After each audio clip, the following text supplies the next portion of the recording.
Halo movie lovers, kembali lagi di Lena Gaul Channel. Hari ini kita akan ulas sebuah film yang diadaptasi dari kisah nyata tentang pemerkosaan yang dilakukan oleh 44 orang siswa kepada 2 orang gadis yang masih SMA.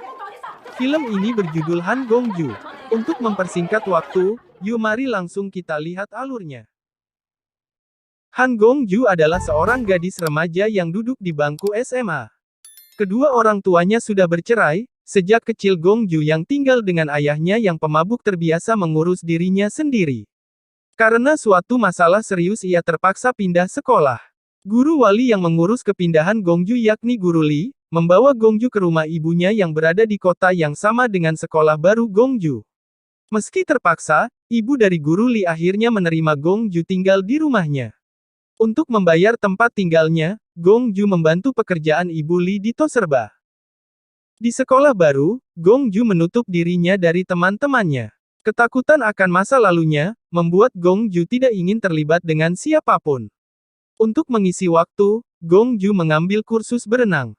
Eun-hee, teman sekelas Gong-ju yang tak sengaja mendengar Gong-ju bernyanyi memuji suara merdu Gong-ju.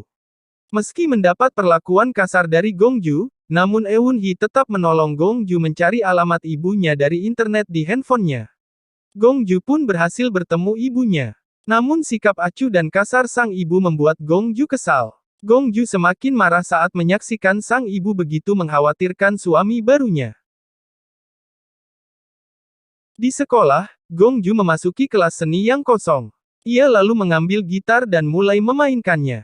Gong-ju tidak menyadari bahwa Eun-hee beserta teman-temannya telah mendengarkannya bernyanyi dari balik jendela. Eun-hee yang mengagumi bakat Gong-ju terus membujuk Gong-ju untuk bergabung. Melihat kesungguhan Eun-hee, Gong-ju pun akhirnya setuju untuk bergabung. Setiap pulang sekolah, mereka pun berlatih bernyanyi. Pulang sekolah, Gong-ju melihat ibu dari Guru Lee dipukuli oleh beberapa orang wanita.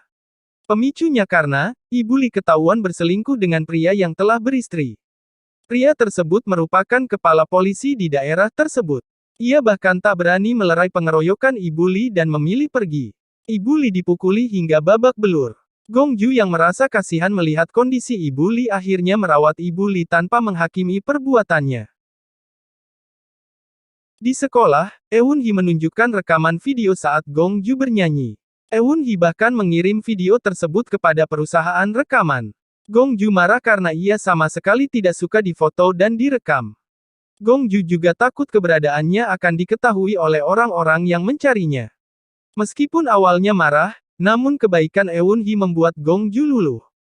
Gong-ju pun mulai merasakan kenyamanan di tempat yang baru karena Ibu Lee dan teman-teman yang menerimanya dengan baik.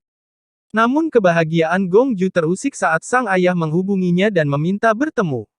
Kedatangan ayah Gong-ju bukanlah karena merindukan Gong-ju, melainkan meminta Gong-ju untuk menandatangani sebuah surat perjanjian yang hanya menguntungkan dirinya sendiri. Rekaman video Gong-ju bernyanyi berhasil lolos seleksi oleh perusahaan rekaman.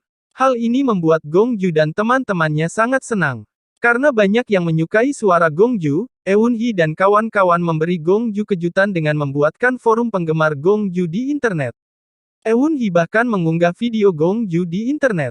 Gong-ju yang khawatir keberadaannya diketahui, dengan marah meminta video tersebut dihapus. Teman-teman Gong-ju yang merasa usaha yang mereka lakukan tidak dihargai balik marah kepada Gong-ju.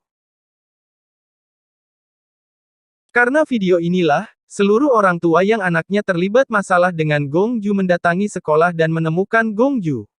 Gong-ju diserang dan dipaksa menandatangani surat-surat yang dibawa para orang tua.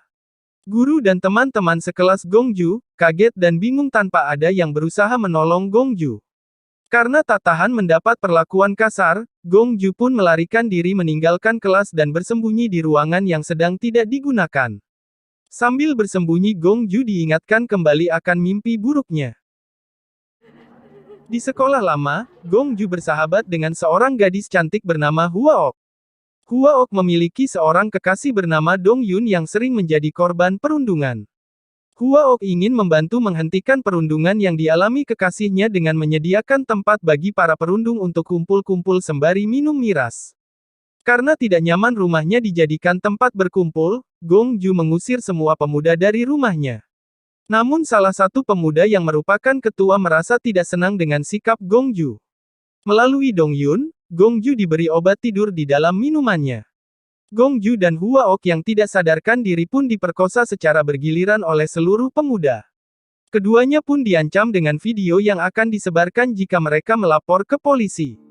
Huaok yang hamil setelah diperkosa, merasa depresi dan memilih bunuh diri dengan terjun ke sungai.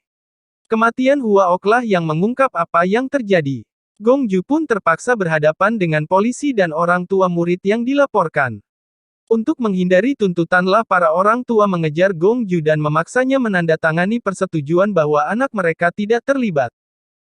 Kembali ke sekolah, Gongju dipaksa keluar dari sekolah barunya karena pihak sekolah yang tidak ingin terlibat dengan kasus Gongju. Pihak sekolah lebih mementingkan nama baik sekolah daripada apa yang menimpa Gongju. Tak ingin Ibu Li juga ikut terlibat masalahnya, Gongju akhirnya pamit pergi dari rumah Bu Li. Teman-teman baru Gongju yang telah melihat video perkosaan yang dialami Gongju dari internet, bahkan meninggalkan Gongju.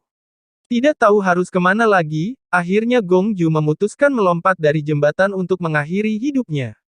Kisah tragis Han Gongju pun berakhir.